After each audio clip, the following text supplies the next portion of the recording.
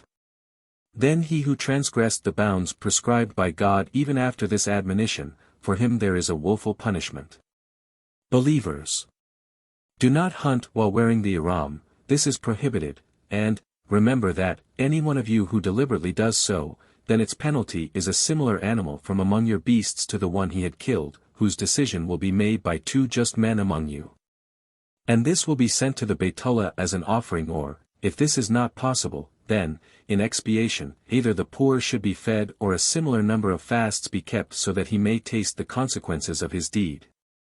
God has forgiven what has been done in the past, but if anyone does it again, God will exact revenge from him. God is mighty, capable of revenge.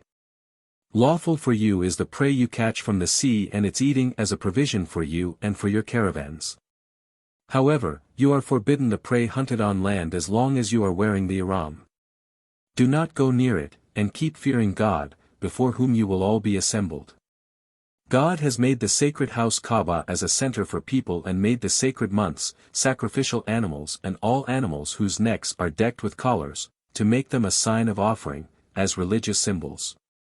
They have been regarded as religious symbols, so that it remains clear to you that God has knowledge of all that the heavens and the earth contain, and this also that God is aware of all things. Be on guard. God is stern in retribution, and God is very forgiving and also merciful. The only responsibility of the messenger is to communicate, and God knows what you reveal and what you conceal. Say, the pure and the impure are not alike, even though the abundance of the impure may however much infatuate you. Thus, keep fearing God, you men of understanding, so that you may succeed.